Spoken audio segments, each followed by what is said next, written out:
तो दोस्तों आपका स्वागत है।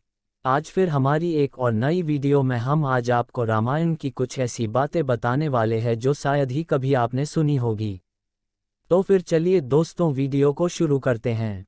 रामायण की 10 अनजानी बातें जो आपको जानना चाहिए।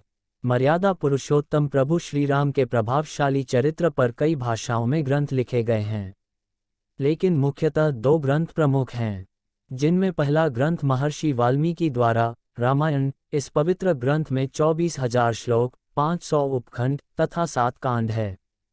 दूसरा ग्रंथ गोस्वामी तुलसीदास द्वारा रचित है, जिसका नाम श्री रामचरितमानस है।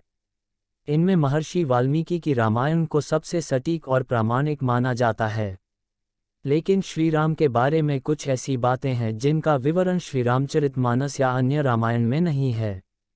इनका विस्तृत विवरण केवल वाल्मीकि कृत रामायण में है। 1. रामायण के अनुसार राजा दशरथ ने पुत्र प्राप्ति के लिए पुत्रेष्ठी यज्ञ करवाया था। इस यज्ञ को मुख्य रूप से ऋषि ऋष्यशृंग ने संपन्न किया था। ऋष्यशृंग के पिता का नाम महर्षि विभांडक था। एक दिन जब वे नदी में स्नान कर रहे थे तब नदी में उनका वीर्यपात हो गया।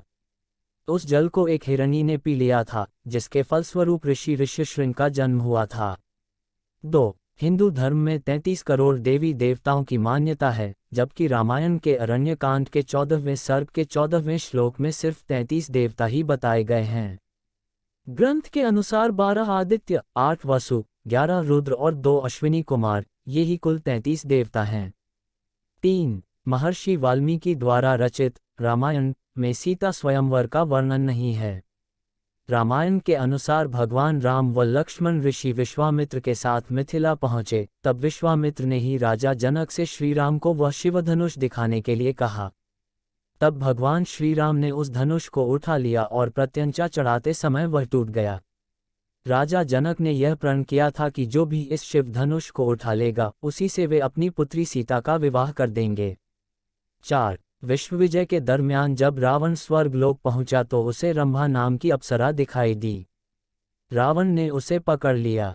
तब रंभा ने कहा कि आप मुझे इस तरह से स्पर्श न करें, मैं आपके बड़े भाई कुबेर के बेटे नलकुबेर के लिए हूँ, इसलिए मैं आपकी पुत्रवधू हूँ। लेकिन रावण नहीं माना और उसने रंभा से दुराचार किया। यह बात जब नलकुबेर को पता चली तो उसने रावण को श्राप दिया कि आज के बाद रावण बिना किसी स्त्री की इच्छा के उसे स्पर्श करेगा तो उसके सिर के 100 टुकड़े हो जाएंगे।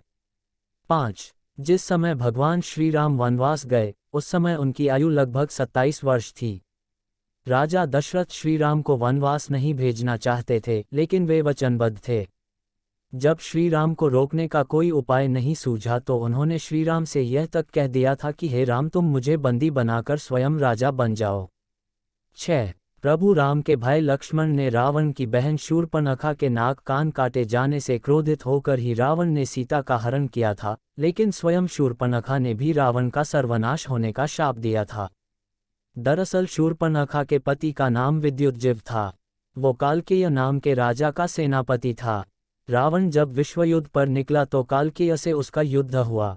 उस युद्ध में रावण ने विद्युतजिह्व का वध कर दिया। तब शूर्पणखा ने मन ही मन रावण को शाप दिया कि मेरे ही कारण तेरा सर्वनाश होगा।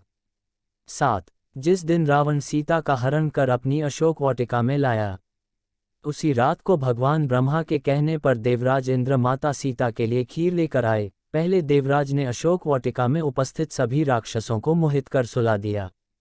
उसके बाद माता सीता को खीर अर्पित की, जिसके खाने से सीता की भूख प्यास शांत हो गई। 8. सीताहरण करते समय जटायु नामक गिद्ध ने रावण को रोकने का प्रयास किया था। रामायण के अनुसार जटायु के पिता अरुण हैं। ये अरुण ही भगवान सूर्यदेव के रथ के सारथी हैं। 9. जब भगवान राम और लक्ष्मण वन में सीता की खोज कर रहे थे, उस समय कबंध नामक राक्षस का प्रभु राम लक्ष्मण ने वध कर दिया। वास्तव में कबंध एक शाप के कारण राक्षस बन गया था। जब श्री राम ने उसके शरीर को अग्नि में समर्पित किया तो वह शाप से मुक्त हो गया। कबंध ने ही श्री राम को सुग्रीव से मित्रता करने के लिए कहा था। 10. जब काफी समय तक राम रावण का युद्ध चलता रहा तब अगस्त्य मुनि ने श्री राम से आदित्य हृदय स्तोत्र का पाठ करने को कहा, जिसके प्रभाव से भगवान श्री राम ने रावण का वध किया। तो दोस्तों ये थी रामायण की 10 अनसुनी बातें। तो फिर मिलता हूँ आपसे अपनी एक और नई वीडियो में। तब तक के लिए राधे राधे, जय श्री कृष्ण।